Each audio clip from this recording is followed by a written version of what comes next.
ka qenë një nga më të rëndësishmet në Durrës, përsa i përket grupeve aktive në shumë fusha si që ishte trafiqet, por edhe vrasjet, pra ka qenë njëri nga njerëzit ku të gjithi uleshin në këmbë, kur përmendej emri Lul Berishës.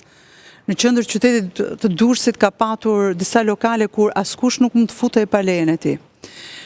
Ka kaluar një kalvar të gjatë procesesh si në Shqipëri. Ka patur një lokale dhe poshtë shtëpisë ish kryetarit bashkisë? Thjesht nuk doja ta thoj. Po pse çka ka problem? Kur them qendër të Durrësit, po. Sa dy ka pas shtëpinë ish kryetarit bashkisë në qendër të Durrësit.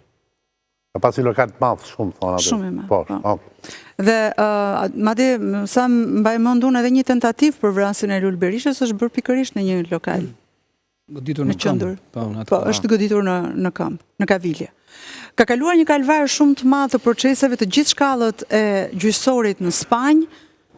Madje Lul Berisha është një nga ata shqiptarë që ka shkuar deri në gjykatë Strasburgut për të kërkuar mos ekstradimin e tij në Shqipëri, me një arsye të vetme.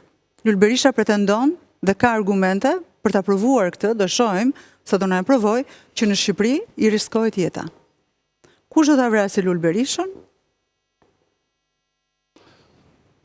Okej, e le si pyetje, por mua më kanë thënë që në disa do ndej në 3-4 vite më parë, realisht Lul Berisha ka qenë i penduar, po jo i penduar si bashkëpunëtori i drejtësisë, por ka dashur të divorcohet përfundimisht nga jeta e tij e mëparshme. Djenin time është që mbas Lul Berishës se kanë radhën të ekstradojnë shumë personazhe të tjerë, që kanë lidhje me shumë krime të tjera, por që kanë lidhje edhe me qytete të tjera ku kemi ngjarje, hakmarrje dhe eliminim të grupeve kriminale. Por ajo që po përdorin Policia e Shtetit dhe Prokuroria Shqiptare është fakti që me ekstradimin e tyre po kërkohet edhe që këta personazhe të bëhen bashkëpunëtor të drejtësisë.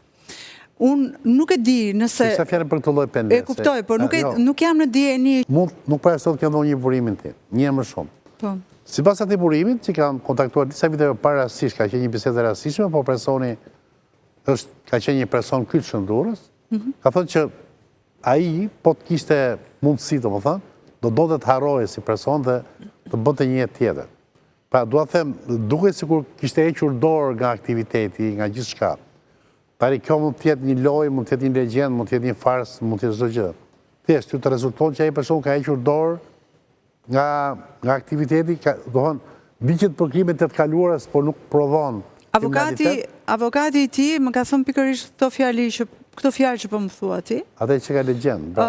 Por pikërisht kur e thotë avokati, unë nuk kam informacion se Lul Berisha ka vazhduar aktivitetin e tij kriminal edhe pasi ka dalë nga burgu, di që në shtetin spanjoll ku ai jetonte me një identitet të rrem, me një pasaport të huaj, dhe askush nuk di se çfarë kryente ai atje.